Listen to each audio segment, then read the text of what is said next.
Happy couple days, April 1st. This is April 4th, 2025. Doc Ellis, your hick doctor, the #1 asshole. Talk about anything you want to talk about.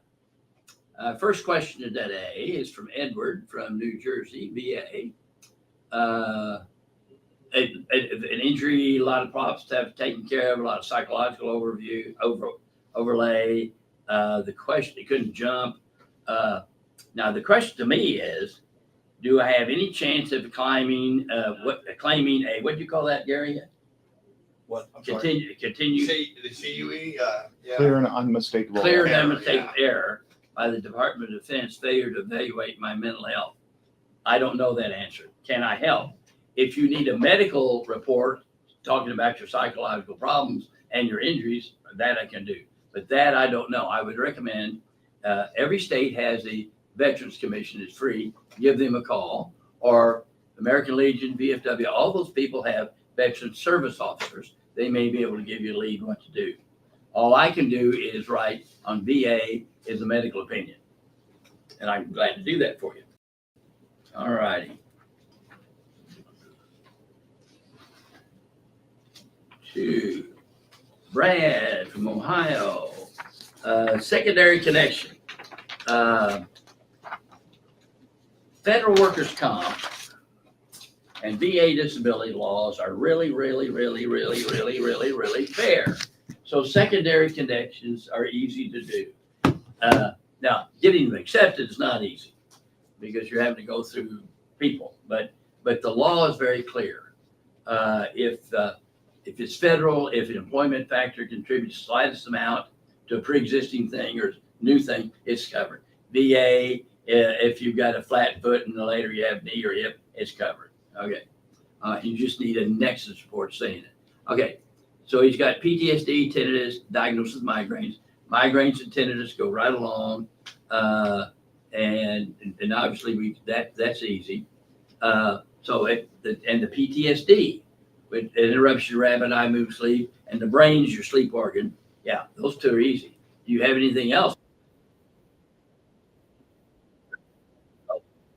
Go to healthplay.com, click your appointment. Form. Send it in. We'll act your nexus. All righty. Now this is from Nita, Texas. Again, secondary claim. Breast cancer treatment with residuals. I need to say that's secondary claim with residuals. But there be a single claim, or should I be separate? In other words, how can these be? I put them all together. So you've had, if the breast cancer is accepted, then all the treatment, the lymph nodes, the decreased range of motion of an arm, all that, put it all in one report, one nexus report. Yeah, and you swelling your hand or whatever's happening. Yeah, all that together, one report. I would recommend one nexus report, and do the evaluation. Got a call from a rating officer out of St. Louis. Oh, Dr. Ellis, you're so wonderful. You give us a nice chronology of what's going on. You look up the codes and give us the percentages so we don't have to do that. We really appreciate that because they're not trained in that. And your causations make sense. They're common sense. I said, lady, don't say that out loud. They'll fire you. Okay. Chris, this is from Texas.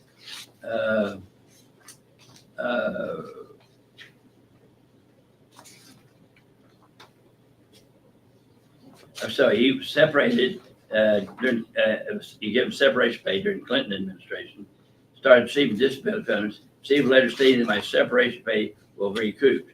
Is there any way to appeal this decision? I have no clue. Call your state VA commission, it's all free, or talk to a veteran service officer, or give us a call, and I'll give you an attorney's name you can call. They'll probably tell you for free what to do. All right. And well, let me just tell you, Tommy Klepper Law, he's in Norman, Oklahoma. They can take things all the way to the Supreme Court. Very honest people, probably give you free advice. Okay. Let's see if there's anything they need from me on that. You might need a medical letter saying you're still having disability. I don't know. Let your representative tell you. Susan, who gave me these dog tags, she has a Army surplus. Dr. John Ellis, #1 asshole. Thank you, Susan. She came in here the first time. The supervisor telling her to do this, supervisor telling her to do that. Susan, give me a call. Let's you and I talk on the phone after we meet and go through what the supervisor is actually doing, and then I'll advise you what to do. Don't trust supervisors. They don't know what they're doing. They don't know the law. So let me tell you what to do and what we can do to help you. We're walking to that. Federal workers' comp, we know. You can help. A lot of people in the federal government do not understand the federal workers' compensation. So, and tell them that you were on the webinar today and Doc wants to have a television. All right. Well, if you're close, well, let's meet. Let's meet. And this conference doesn't cost you anything. All righty. Here's VA so from California. Green.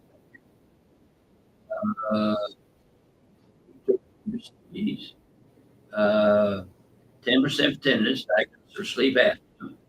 Okay, tinnitus and sleep apnea are linked both medically and by case law. Okay, so that tinnitus and sleep apnea, you need to have that done. Treated with low back pain through the VA. When did that start? Did that start during the service? Did you have something in the service that could create that back pain, like a knee injury or a hip injury or an active back injury? Green, of course, you've had injuries, right? Okay. Now you've got migraines. Well, so if you have tinnitus, that migraines are covered. If you've got ringing ears, I assume you do. That takes care of your migraines. You get those approved. And of course, you're exposed to the trichloroethylene and a bunch of other crap. So if you ever get cancer, have your wife give us a call. All right. All right. Neurological issues, yes. If you ever clean a spark plug on your lawnmower and use a little gasoline, you get a little numbness in your fingertips. What's happening is the nerves there, they're surrounded by insulation. It's a fat-based insulation. It denatures the fat. So you can't sniff gasoline without having a lot of brain damage. You can't sniff hydrocarbons. It's bad for the brain. And so now we have people vaping, inhaling the hydrocarbons. So, and the lungs can't handle hydrocarbons. They can handle smoke and dust real well, unless you get cancer. But they can't handle hydrocarbons. So if you're a desert storm and all those oil wells burning, you've got lung disease. But also you probably have some brain disease from inhaling those hydrocarbons. Okay. The trouble is it's going to be very subtle. All right. So migraines should be covered. All right. I'm fine. Yeah. Take care of me. It's worth the trouble. And a lot of this stuff here, Gary took all the VA law, all the federal law, and all my videos and all my transcripts and threw them in the bathtub. So AI goes through all that and comes up with stuff. Sometimes, oh, that sounds like me. Okay, but AI is phenomenal. Okay, this is a federal workers' comp, temporary total disability from Arizona, John. United States Postal Employee, temporary total disability for 3 years with FERS, which is retirement, in your back pocket. Good. 3 5-second opinions. So the 6th one's coming up. They really want to kick me off OWCP or reduce my benefits. Okay. Never heard that before, which is a lie. I've heard it all the time. Multiple accepted conditions, 2 back surgeries. Come on. All right. Now, this is how you handle that. The fear of video surveillance. Go to ellisclinic.com and pull, and I've got a handout on video surveillance. By the way, post office does it. Now, the Employee Compensation Appeal Board, post office, listen to me, It said, do not do videos. It's not the job they're doing. They may be on medication, but you still do it to intimidate patients. If you weren't the federal government, we put you in jail for violation of the RICO Act and racketeering. Now stop that shit. Okay. Now, this is proof that I can save the federal government 20% straight off the board on federal workers' comp. So we're going for the second opinion over a guy who is on temporary total disability with a couple of back surgeries. Okay. Now you make sure your doctor knows this shit. Is not intimidated by the government. An example: 60-year-old postal employee, hips, knees, and ankles are all approved. He's on a walker, and the nurse case manager wants him off workers' comp, temporary total disability, at 75% of his pay tax-free, and on FERS 40% taxable. I said that's a great idea. You hired him under a 1916 law that says if employment factors contribute the slightest amount, it's 100% covered. And you could be on temporary total disability until you die. A lot more than state workers' comp, right? And now if you're on FERS, you can be 60% first year, then 40% taxable. Why would he be that stupid? I said, and the only change, well, a couple little tweaks in them. The only real change in the 1916 Federal Workers' Compensation Office of Work on Compensation Programs law, FECA, was that you get to pick your doctor, and by law, that guy's God. His report has more probative value. Like in a car wreck, 2 dueling doctors, or state workers' comp, 2 dueling doctors. This is no. So they send him to 3 different doctors. It paid about $5,000 to $10,000 a pop. I'm on the wrong side of this business. If I start saying zero, I get a lot more money than just being honest. Anyway, and they said he can work. Yes, he can. I agree.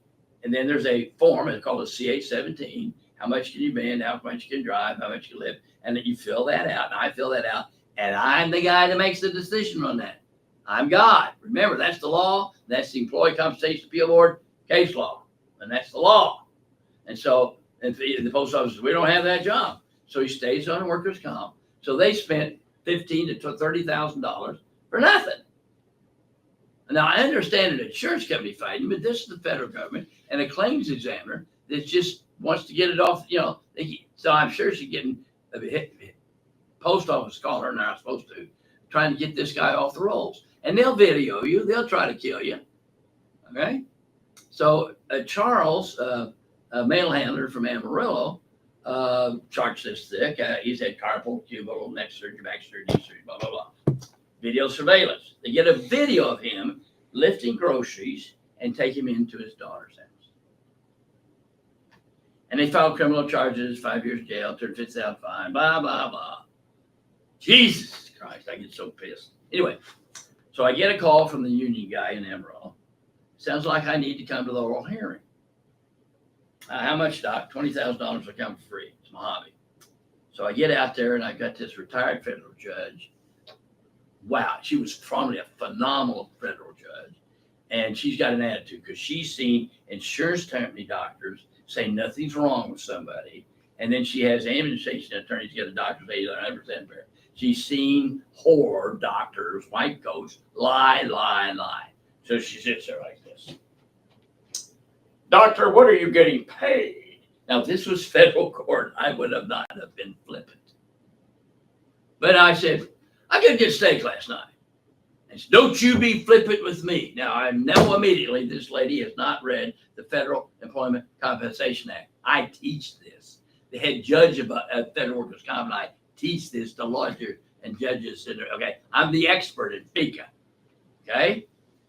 So let me tell you, any federal employee, and if you got a badge, you better not waste my patience. You better have memorized the FECA Act. If you come after my people, I'll hang you, and I'll kick your ass.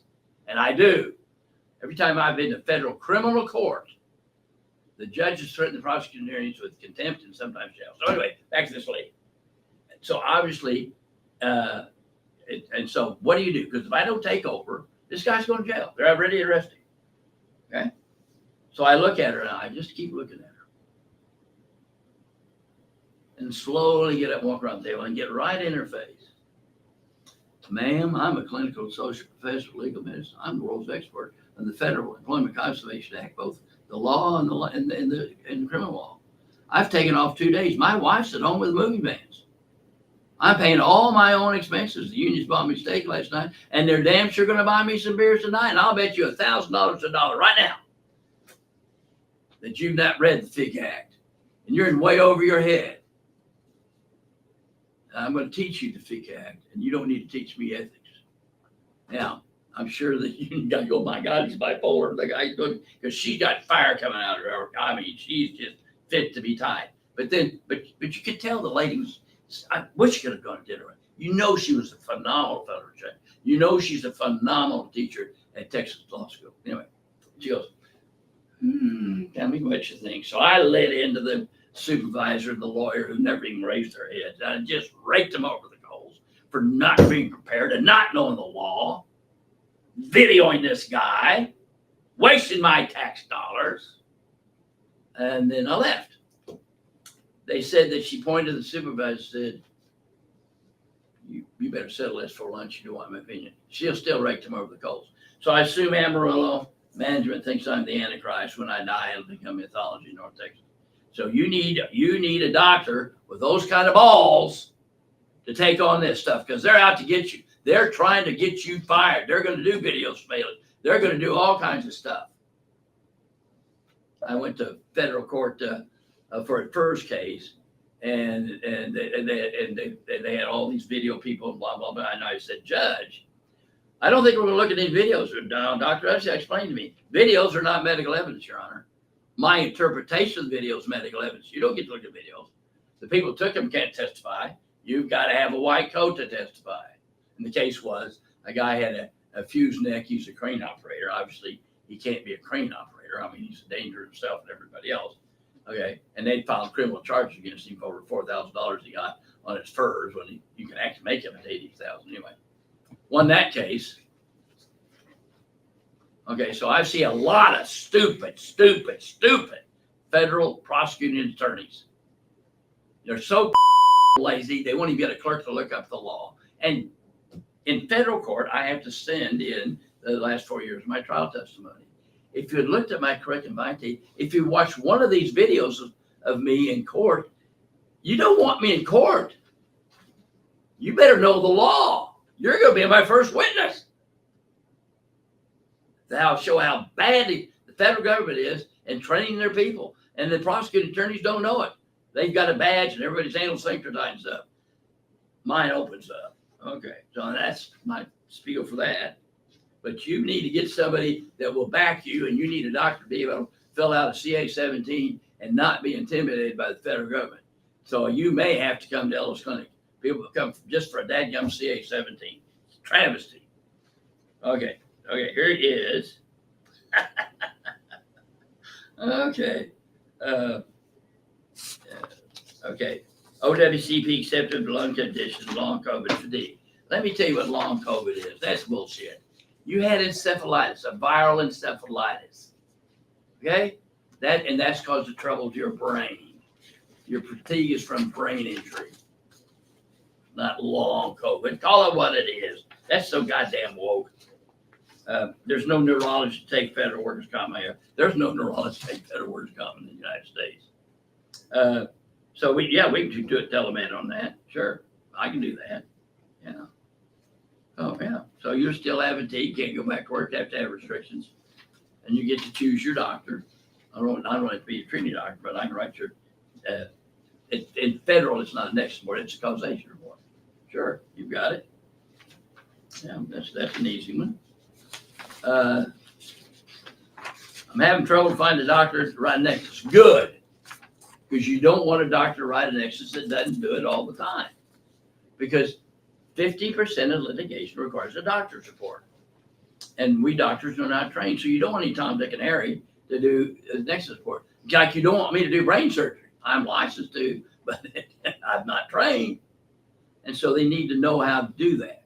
And they need to know the law. They need to read those 2 manuals the VA puts out. They need to know that stuff. And they won't. And they'll screw it up. So anyway, so find somebody. Now, also, talk to veteran service officer. Now, the VA's been putting out a warning. There are a lot of people representing to be representative for vets who are not vetted by the VA. So if you're like if each state has its own veterans commission, they know how to do it. And every veteran service officer for the American Legion, VFW, DAV, all those people have training from the VA. They know the law, they know the ins and outs, they know how to do things electronically. Always go through them. Get advice from them. They'll help you, and they'll know doctors that do good nexus reports. Yeah, we'll be glad to do it, but it'd be nice to be closer to home. They'll know somebody, and you do it. And don't pay someone $5,000. My God, that's almost when you know they're a crook. And don't pay somebody money that wants a piece of your percentage of award. That's unethical. It should be illegal. We charge $500 a condition. Like if you had two shoulders, it'd be $1,000. If you want an DBQ, it's another $500. But if you have a neck and nerve pain down both arms, that's one condition. Hearing loss and tenderness is one condition. Okay, but that's on my ellisclaim.com VA disability protocol and appointment and tell you what to do. But get someone that knows what they're doing to write an extra report. And do not, veteran service officer, send records from the military and from everybody else to the government without a nexus report. There are two keys you got to have. Nexus report, records are nice. Not necessary, but nice. Because most people don't have any records from the military, especially my pilots. They're not going to come in. You have to treat them at the bar. I got this friend, Doc. I'm going to tell your friend to get this prescription filled at the clinic. They come in for flight physicals. And no one's going to go to the doctor during basic and repeat basic or get grounded or be put on KP. And of course, back then, we all had more testosterone in the brains. So, okay, got anything online? We do. We have one here from Perch Jerker on YouTube. I worked around asbestos, diesel fuel, and chemicals. Latest CT shows lung node, and the VA wants a biopsy. I don't want to get a biopsy. Can I still win a PACT Act claim?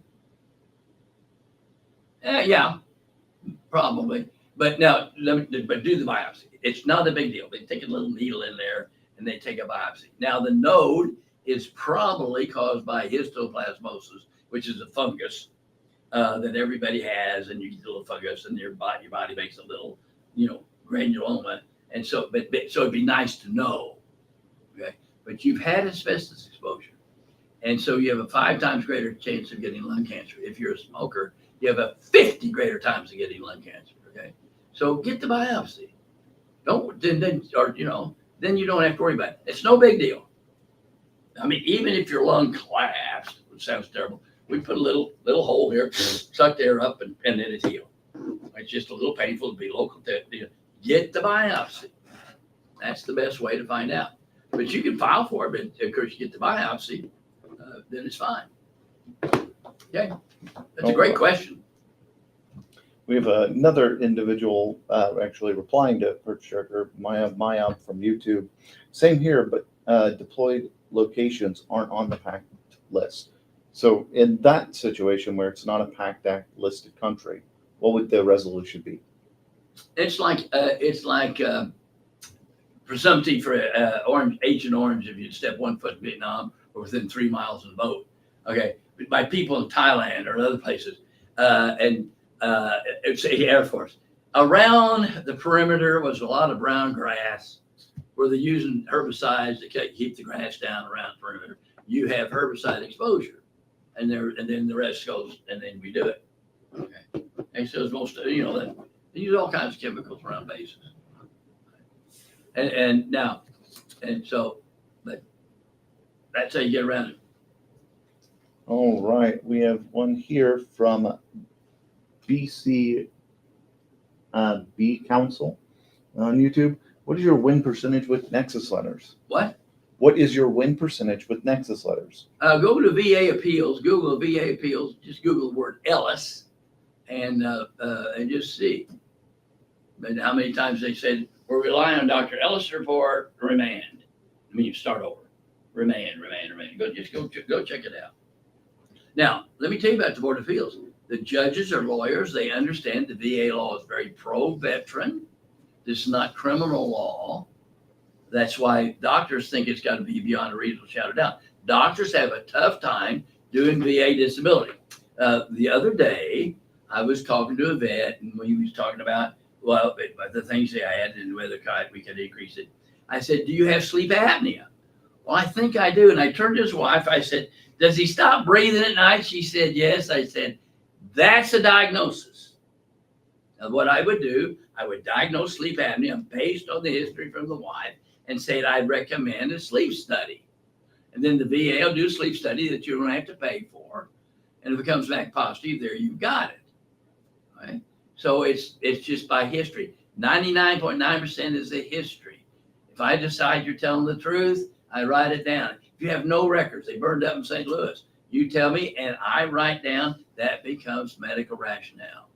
Doctors have a tough time with that. They want an MRI. They want a test. I need this before I can make a decision. No, every day you delay doing a report for a vet, it's costing him money or her money. You just take it where you are. You've got records, great. Let the VA produce the records. Let the VA pay for the sleep study. Okay. So this is what I teach in the Air Force, that doctors that are taking occupational medicine. They get a master in public health. They may be board certified flight surgeons. They may be board certified in medicine, surgery, whatever. I'll write down best thing I did in a 3-year residency. I want a little day with doc. This is what I tell them. Person goes on a mission trip, endemic for hepatitis A, means straight common. Doesn't have a hepatitis A vaccine. And 21 days later, his friend writes to his wife, Joe's got yellow eyes. Now, this is not even hearsay from the patient. This is hearsay from hearsay. That obviously wouldn't stand up in federal court for anything, for criminal law. Doctor, what's your thought? You've got a white coat on. What's your thought? Well, he's got hepatitis A. With that information, he's got hepatitis A. That's my working hypothesis. That's a nexus report. Okay? Not a diagnosis yet. Not a real, but call it diagnosis. Okay? And then we get a CAT scan when we find out there's a gallstone that blocks the bile, comes up and gets in the bloodstream and turns the eye yellow. What's your thought? Well, he's got a common duct stone. It's a common bile duct. Okay? That's reasonable medical certainty.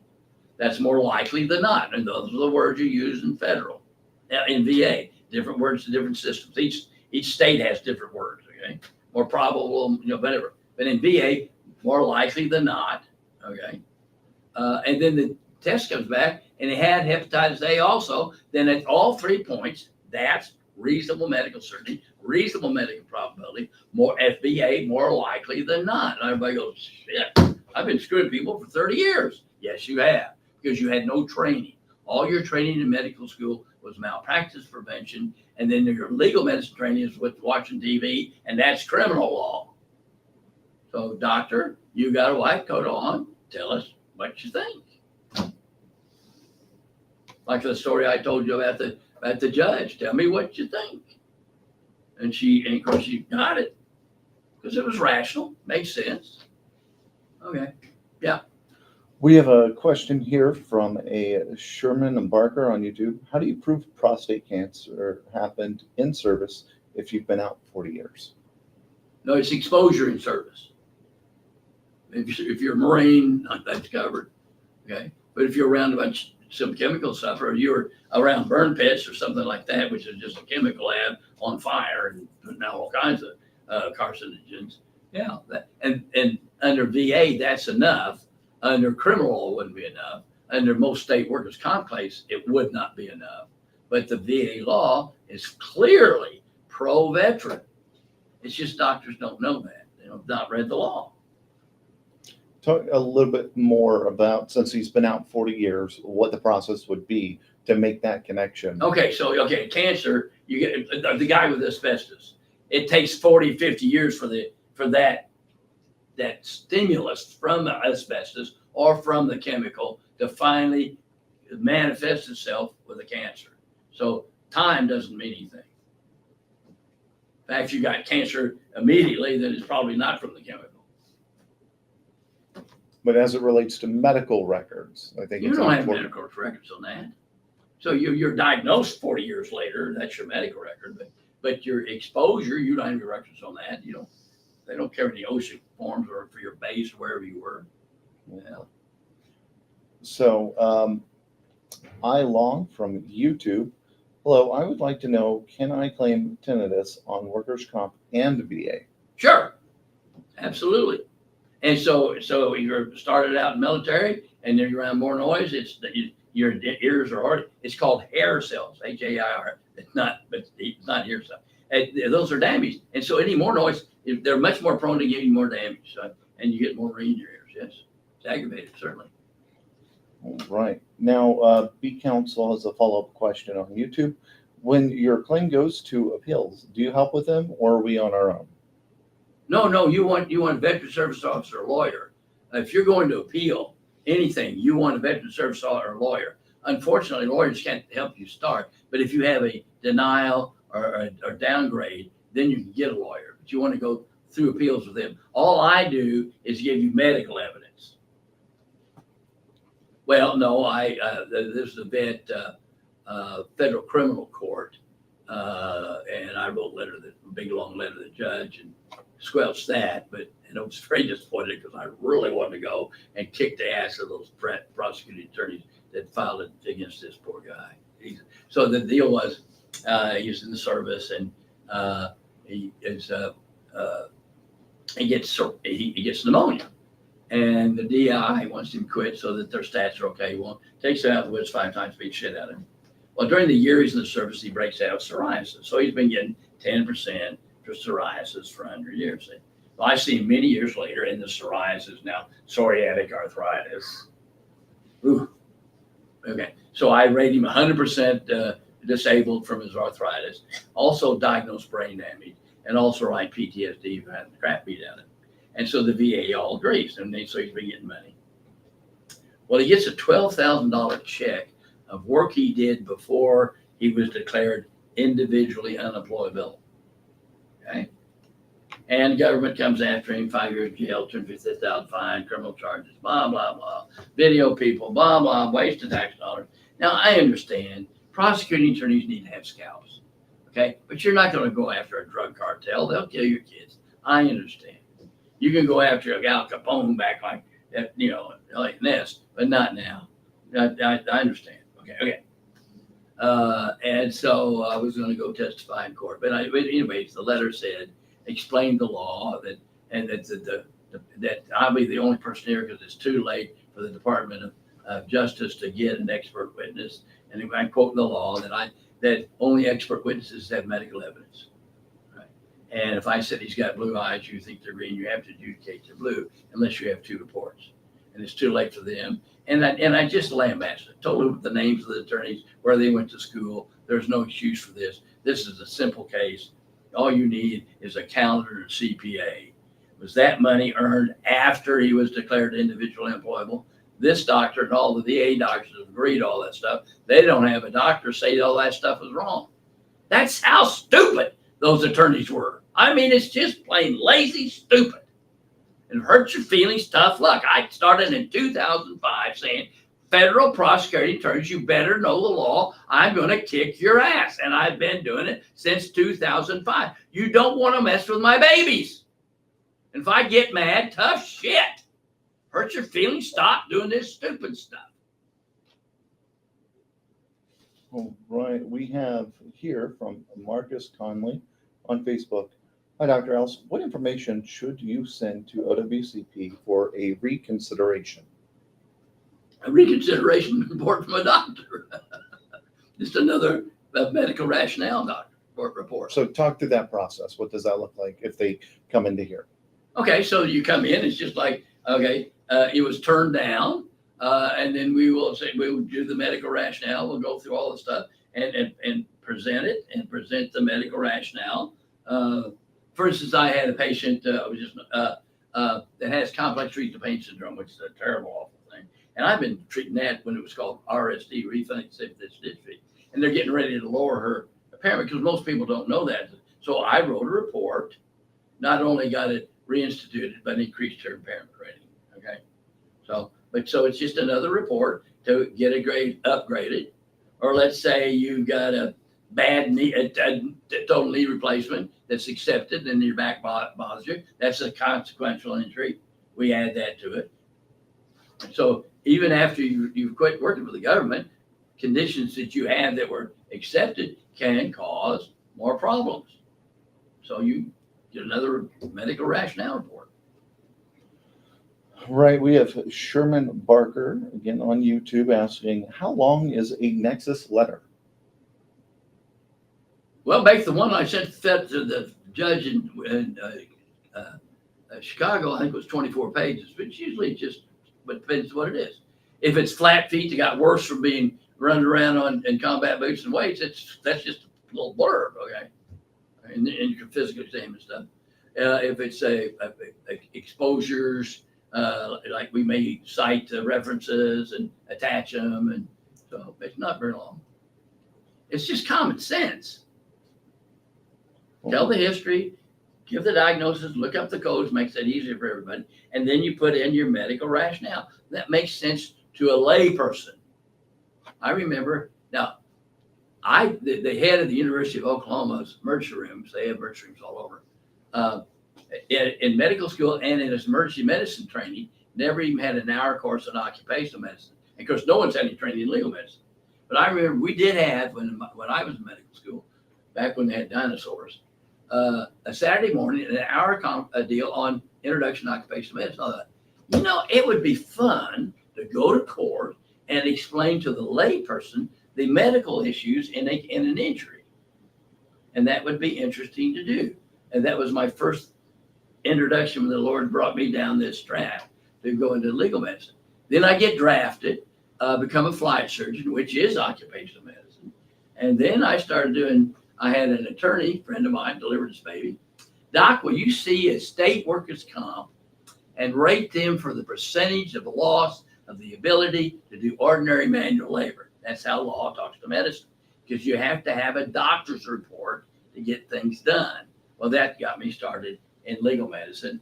And then one day I'm walking down the hall, John Moore, wonderful Christian doctor. It's not even eye contact. We're just on the way to lunch. Now, John, if you do much of that workers' comp, you'll be known as an attorney's doctor. Oh my God, I'll lose my salvation. And wait a minute. I love the law. I love telling the truth, which is the secret. And I love going to court. When I go to court, even federal criminal court, my blood pressure goes down. I'm very good at it. But what trouble is, doctors, you do depositions. Yeah, the only thing better is live court. What? Because they've had no experience in it, and it scares the poo out of them. And it should, because they're not trained. Like if I did brain surgery, it scares the poo out of me because I'm not trained. Okay. So, for instance, this is a company driver, company wreck, broken neck, and the neurosurgeon does a fusion. The insurance company wants to pay the bills. They're not fighting this. They just want to pay the hospital and all the bills. So they write a letter to the doctor. Is this work related? And I know Bob, phenomenal neurosurgeon. He operated me anytime. Okay. But it's just typical answer. Well, I don't know. I didn't see the truck roll. Of course it's work related. All you had to say yes. Didn't even have to make all you had to say yes. I've got a white coat. Yes, would have been plenty for that one. Don't even have to explain it. Okay, I'm sorry. I got off on a tangent. You're fine. All right, we've got Steve Sonnenberg from Facebook with a lengthy comment. Had a meniscus repaired my right knee in 2017. I received a schedule award for it. I had a partial knee replacement on the same knee on March 20th, 2023, and had your clinic do my CA7 on it. The doctor for DOL threw a fit because he felt the percentage was too high and stated because I had already received a scheduled award for the same injury, DOL gets to select the doctor to assess my CA7. Is that true? When I saw their doctor, he said I would get the standard percentage. They also stated that his evaluation would be sent to your clinic to support Ellis Clinic evaluation to theirs. Is this normal? Thank you in advance, Nolan Solomon. Yeah, they're very normal. You do a scheduled award, and the nice thing is they'll send it to the district medical advisor. Now, this is really good. Let me pull this up. Which is good use of my tax dollars. And this is a very complicated book. This guides for evaluation members. And they know the AMA guides, and they'll look at our stuff. And some of them are just plain crooks. I'm sorry, but they just are. and are just looking for an excuse to Lord, because if they don't, they won't get any more business. Just like on VA, I have a doctor who does VA for a company, and he'll get letters saying, "You're sure finding a lot of extra stuff. That's threatening. We're not going to send you more business if you help these vets out." Instead of getting a gold star and a gold watch, they're threatening to quit sending business. Now, I would understand that from an insurance company, but you are hired by the federal government to help vets out. You should be pro-veteran like the law says, but they're just the opposite, because the subconscious bias. But anyway, so and for instance, I rated a shoulder range of motion 18% and incorrectly multiplied it by 10%, which was 1.8, made it 20. The district medical advisor correctly found it should have been a 5%. So it went from 20 to 19, but it didn't go from 20 to 5 like they used to do, because this is so detailed, they can't do that. Also, when you do a schedule award, some DMAs don't know it. And if you do schedule awards, if you go get a schedule award for people who actually wrote this book and you've done federal workers' comp, you're a fool, because you've got to know all the Federal Employment Compensation Act rules. For instance, in this book, it says if you have a shoulder biceps tendon surgery, a shoulder rotator cuff surgery, and shoulder labor surgery, you can only rate one of them. And I'm at the meeting, I said, Brigham, you're a goddamn whore. So if I have treatments, one has one surgery, one has two, one has three, I can only rate one of the surgeries. My God, you actually put it in the book. I know you're working for the insurance company, but my God. Okay. Do I have to come over to the table and beat the shit out of you so you sue me? We get this in a public forum? Well, by the way, January this year, the Department of Labor said that the 6th edition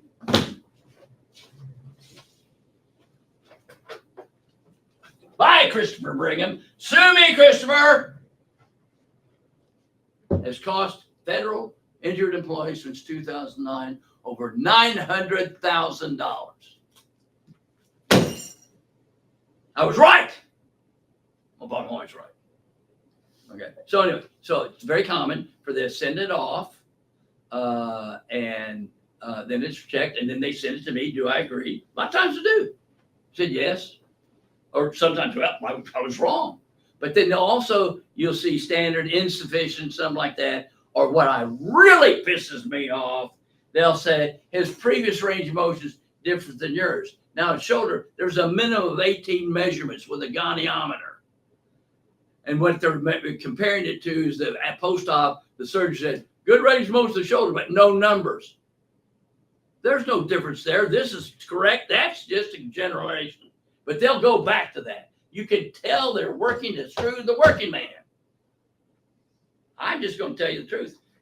And if I disagree with you, you may not like it. Okay? Yeah, but it's normal for them to do that. Now, you get to repeat that. So don't ever do an oral hair done. So take your scheduled award and then come back and repeat it every year. So let's say you're 20 and they drop you to 15. You don't have to pay anything back. If you go from 20 to 25, you get an extra 5%. And we don't charge for scheduled awards, so it doesn't cost you anything except time and travel. All right. B Council follows up on YouTube. If you write me an Nexus letter for sleep apnea, secondary to tinnitus, how confident are you that I will win an appeal using a VSO and your Nexus letter? A high percentage. Correct me if I'm wrong here, but an appeal would be using only the evidence on the record at the time of the original claim. Is that correct? Right. And if my report's in there, yeah. But he's asking for a new letter. Oh, absolutely new letter. Yeah, because then we address because then if we do a new letter, then we've got the letter and it's just template. It's just same words every time. Some clerk somewhere got hair up their ass and are just fighting claims. And then we'll address each little point, and then they let the Board of Veterans Appeals take a look at it. But we got case law and we got medical evidence. There's literature for that. All right. We have PK here on YouTube. Retired P3 air crew, 2,500 hours. Never saw a doctor due to being air crew. How hard would a Nexus be to claim lower lumbar issues? Had some issues, but didn't see doctor until 4 years after retiring. Well, that's pretty quick after retiring. No. let's say you've never seen a doctor. No, if you tell me that and I believe it, I'll do it. But by the same token, I was doing several conditions for this guy, and he wanted to declare his glaucoma as service connected. I said, I don't see that. I can't do that. And I'm keeping your $500 because it's harder to say no than yes. But you'll probably find a doctor that would write an extra report for this, and maybe use some medical interest in case law. But it's not my medical opinion. Because let me tell you some folks, Jesus reads my report. I don't care what the Department of Justice says. I don't care what you say. Jesus reads my report. And I'm going to tell the truth as I see it. But I will always change my opinion. So this is a state workers' comp case, rated it back. A guy that works at a tire manufacturing company. And Gary Faribault, his respondent attorney, he brings a picture from the Ardmore Times of the guy holding the saddle. He wants steer over. I said, can that change your opinion? Well, sure, it can change my opinion. Well, now most doctors would have just stopped there, and this mad guy called him a crook and everything else. So John Sprouse sends him back. I'll examine him. And back's that way. And so then another deposition. This time they send me a video. I raised him by 20%. I wrote to the told the judge, Your Honor, looked at the video and I noticed his lower lumbar spine did not move at all. He's doing the hind feet of the steer. Somebody ropes the horns and he does the hind feet, and he's throwing the lasso like that. He's not moving his lower back. So I raised it up, and the judge gave him the higher rate. So doctors see the video get bent out of shape as if Stevie has some magical. No, look at it as what it is. But by the same token, I had a guy who hurt his foot. This is state workers' comp, hurt his foot and got 40%. I mean, it was a bad deal. And about 20% for his back from the limp. And then I see many, many years later. And of course, the foot's going to be a lot worse. I mean, it's called a Charcot joint. And his back is worse. And he's declaring 100% disability in state workers' comp. He's a small town high school principal and counselor. Obviously, you can work as a counselor, okay? And when we're trying to do measurements, I can't even get him to move his head, his neck. He can't move it at all, which is bullshit. And so I say, patient said. Anyway, the video is of him playing racquetball by himself, practicing, and hitting that racquetball, and he's good at it. He can hit that coat and dribble it back to himself. Now his back is worse because he has to take the racket and hit the ball. He can't reach down and get it. He hits the racket, hits the ball until it's benched, and he picks it up. So his back has gotten worse, but his neck's obviously not. And of course, when I saw him, he said he was a non-smoker in his reform. He's got brown fingers, so he's a liar. Okay, so I told him, I said, cop a plea. You're going to jail. Well, he wouldn't. And so he went, I and the insurance company doctor testified against him twice. He wouldn't cop a plea the second time.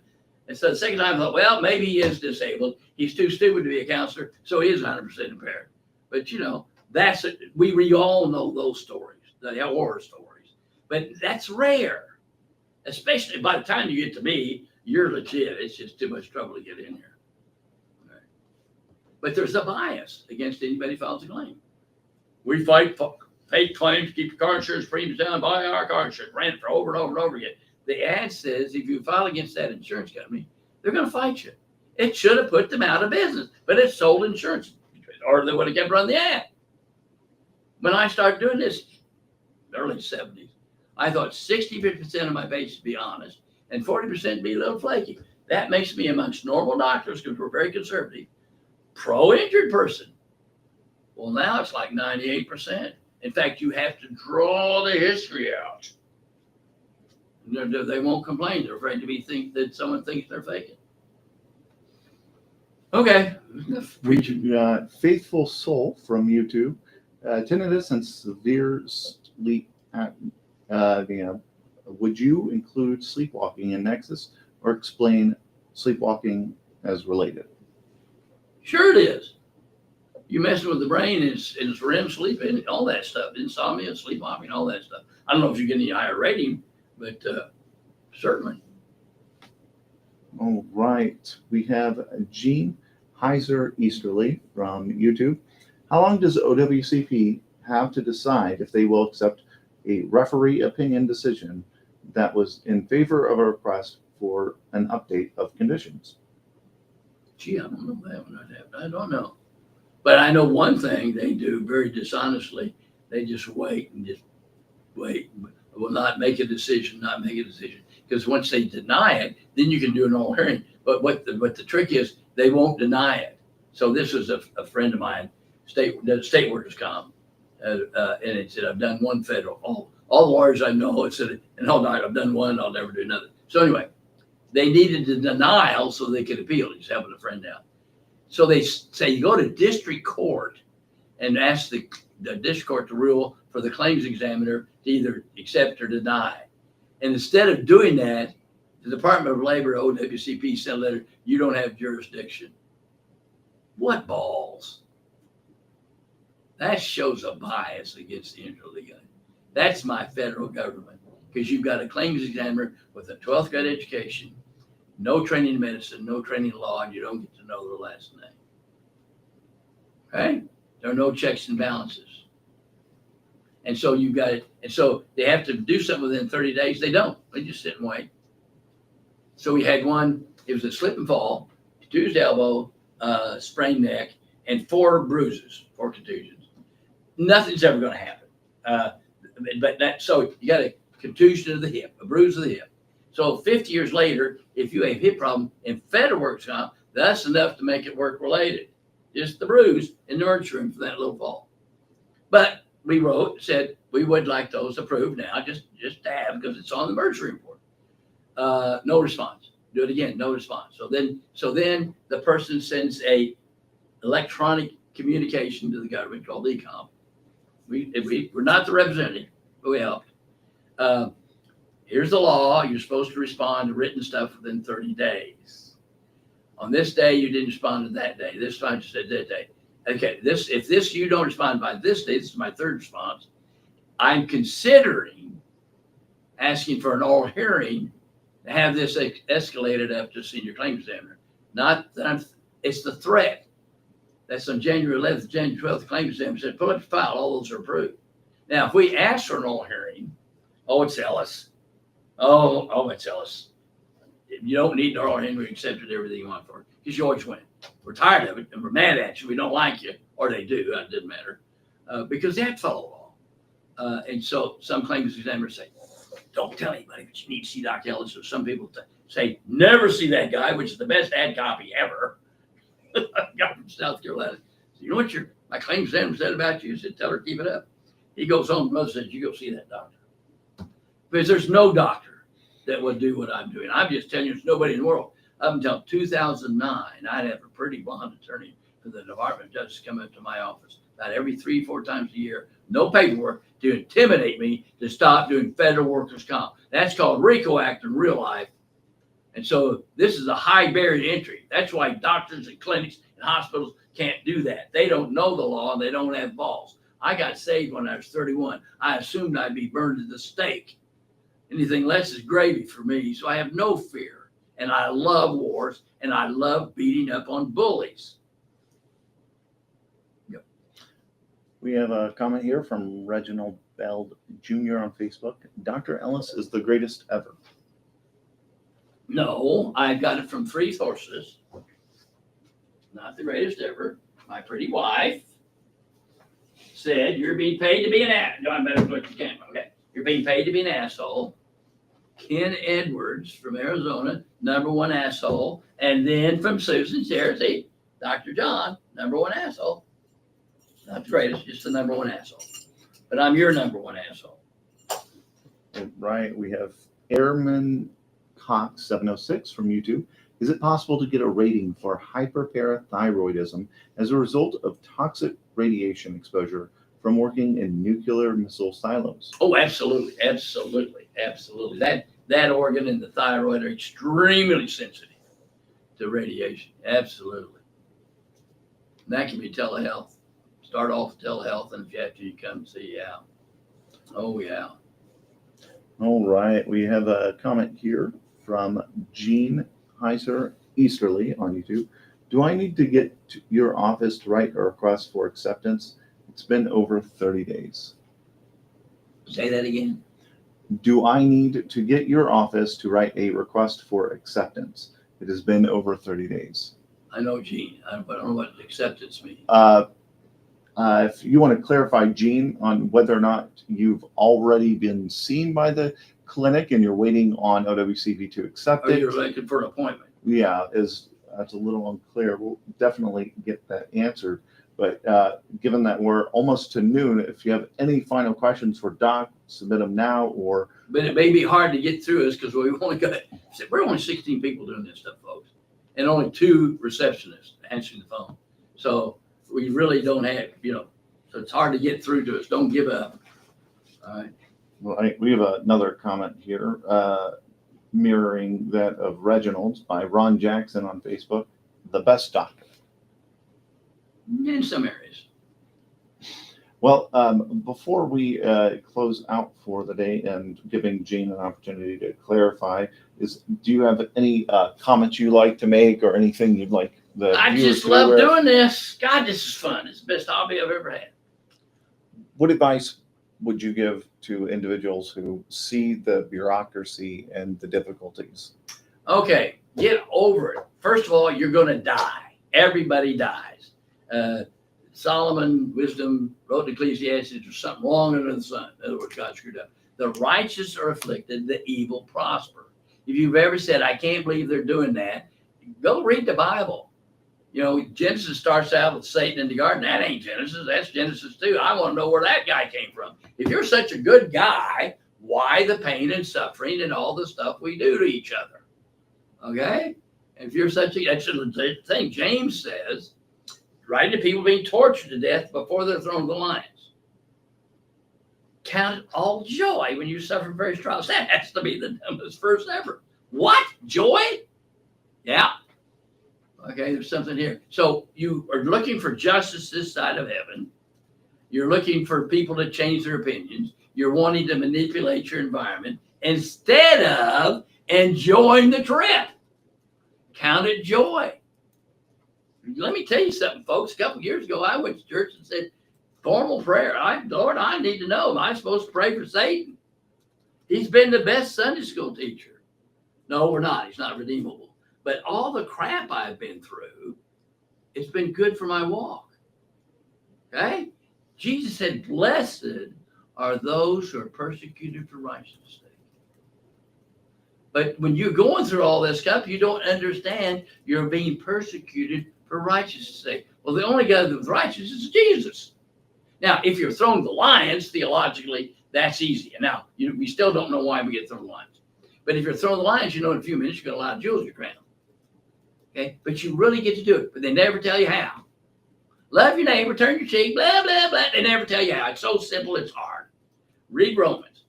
Confess with your mouth the Lord Jesus, and believe in your heart God raised the dead. Turn in a circle 3 times, cut off. No. Confess with your mouth Jesus is Lord instead of you, and believe he's raised the dead. So if you believe in Jesus, Santa Claus, and then one day you went, oops, Jesus is Lord, you're saved. Your spirit was made alive, has already raised up, already seated in heavenly places. And I was saved when I was 31. Since that date and time, 2:30 in the afternoon, I have never sinned, it says in Romans, in my spirit. My flesh is worse than that. That's worse. There's one verse I disagree with it, not when it was written. Paul said, I'm the chief of sinners. Aha! I wasn't born yet. Now the 3 of us in this room would argue who's the worst sinner last week. And yet, he loves us. This is all under control. Read Job. Job's going, what the crap is going on? And you read it up here, it's all under control. And this guy is the most righteous man in the world, and he's blameless. And everybody says it. The only reason he went through it, God never told him why. There's nowhere in there to tell him why. Definitely, we know it was not Job's fault. It was not training. It was, if you can ride a Nile crocodile, I'll tell you, Job. But in the meantime, trust me. That's what Job says. And that's the oldest book we've got. And it starts right off. God wants you to know why shit happens. There's something to do with crocodile. I don't know either. But I know how to handle it. You count it joy. Joy's not an emotion, it's a choice. So it's a 2-edged sword. How's the Lord treating you like hell? How are you? I'm blessed. We've got a couple more, but we've cut off questions. So if you want to have your question answered next month on the first Friday at 11 a.m. when we go live, submit them to askdocellis.com. But here's the last couple. Patrick Deacons from Facebook. I made a VA claim a number of years ago for tinnitus and was denied for no continuity of care. Most recently, I was trying to file using a company who charges, and they eventually told me they couldn't do anything because there's 10-year lapse in my medical records. I've also documented hearing loss from 21 years with a federal fire department. I'm retired now. Oh, bullshit. Now, I will do it, and I will make sure that you get paid from the day you file for that tinnitus. And they have to pay you for it, which means they're going to fight it because that's a lot of money. It's called Niemeyer, okay? So you don't need records. Were you exposed to noise so loud you couldn't carry on a conversation? That's enough. That's over 90 decibels. That's enough. And this basic training is going to do that. If you ever been around a deuce and a half, then that's enough. Aborigines in the middle of Africa, in the middle of Australia, old men don't get hearing loss. Presbycusis is the reason we have more lawnmowers. I mean, that's just common sense, but no one, it's just not the Y chromosome. Okay? It's noise. All right. We have Faithful Soul here on YouTube. Do I need another sleep study for sleepwalking? I have results for severe obstructive sleep apnea. Not for impairment rating. You got sleep apnea, you're rated. And we add the sleepwalking. I don't know if you can get extra, but well, it's rated. If you get it, great. If you don't, okay, it doesn't cost you anything. I would not charge you two things. I wouldn't charge you for sleep apnea and sleepwalking, okay? Because it's messed up with your brain is your sex organ and your sleep organ, okay? So real quick is I think some clarification would be great is how you charge for conditions. You gave a great analogy once about, if it's a neck, but also if there's, Okay, so hearing loss and sleep apnea is $500. You have two shoulders, it'd be $500, $500. Shoulder and elbow, it'd be $500, $500. Okay. A neck or a back, it's very common to have numbness and tingling down your arms or legs. Okay, so that would be $500. Now, elbow is $500, but let's say you have epicondylitis and the nerve down to your ring finger. That's one condition. That's just $500 for an elbow. Okay, even though I'm diagnosing, I'll rate it for the range of motion and the epicondylitis, the arthritis, and the nerve. I'll rate 5 different things in there, but it's one condition. And if you want a DBQ, because a lot of BSOs want DBQs, it's an extra $500, which is basically taking my Nexus report and put it in the DBQ, which is very good because the trouble about a DBQ, you really can't put in the medical rationale unless you got it in the Nexus report and you can cut and paste it over there. But now think about it. You've got a rating officer who's probably more used to looking at a DBQ than reading a narrative. Okay, maybe didn't make good grades in English or whatever. So a DBQ probably it's not required, but it's probably worth the money, especially if it's your second time. All right. With that, Charles Gomer says, Dr. Ellis, good afternoon, sir. Yeah. But with that, And Gene, I'm gonna if I remember, I'll tell the staff to give you a call.